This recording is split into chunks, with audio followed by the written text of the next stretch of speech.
All right, guys, here is your quiz review for today. I've just done 6 problems. You have 11 questions on your quiz. It is not all multiple choice. So some of them you are going to have to type in your answer on, majority of them actually. Okay, and you'll have one word problem at the end. Okay, first up, you have one-step equations. To get rid of multiplying by a fraction, you need to divide, which really means you multiply by the reciprocal. Cancel, cancel. Whatever you do to one side, you have to do to the other. To make this 30 into a fraction, you put it over 1. 3 can go into 30 10 times. 10 times 4 is 40. You're going to have to listen to my kiddos in the background. Sorry, guys. Be nice to your moms that are trying to work from home with you guys home. It's not easy. All right. Next one is a 2-step equation. You slowly want to peel things away. I can't simplify this because they are not like terms. So I need to move the constant to the other side of the equal sign. The opposite of -3 would be to add 3. Whatever you do to one side, you have to do to the other. That will cancel right there. -15 plus 3. Different signs, you would subtract and keep the sign of the bigger. It's going to be -12 equals 2t. The opposite of multiplying by 2 would be to divide by 2. Cancel. Whatever you do to one side, you do to the other. -12 divided by 2 is -6. Whoops, there we go. This right here, I know we have talked about this whenever you were actually in class, but it's been a minute. Okay, this is a roadblock problem. You have 2 of these on your quiz.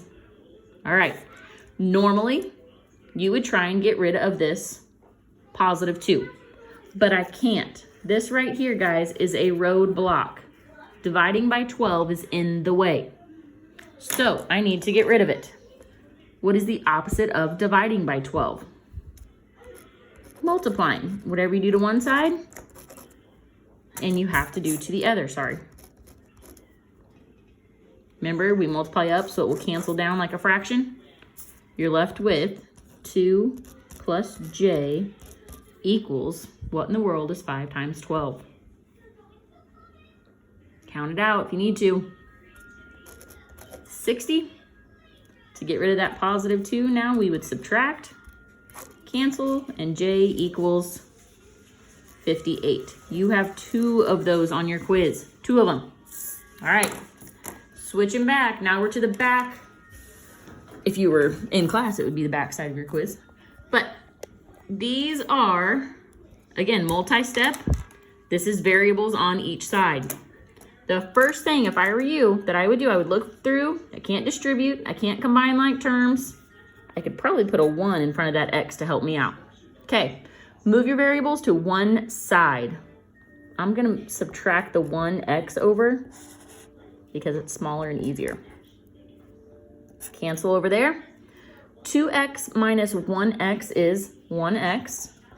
Bring down everything you did not mess with. So 1x minus 7, the equal sign comes down, equals +10, so it just equals 10. The opposite of subtracting 7 would be to add 7. Whatever you do to one side, do to the other. That 1 isn't really serving a purpose anymore, so I'm going to drop it. And x equals 17, and you are all done. Okay. The next 2, sharing chips, at least they're being nice, are your special case ones, okay? You have 2 of these on your quiz. Special case means they end with an answer that is either balanced or unbalanced. All of your variables cancel out.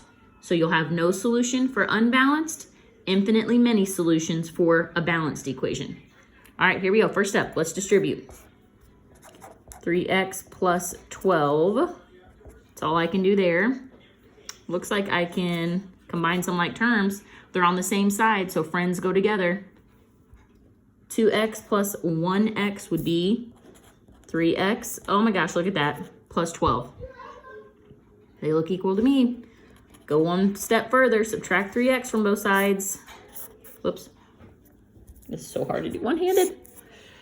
All right. Cancel, cancel, and I am left with 12 equals 12. Is that a true statement?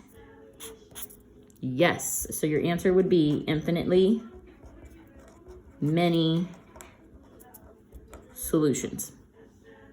All right. Okay, next one. Probably know where this one's headed. Okay. Can't distribute, but I can combine some like terms.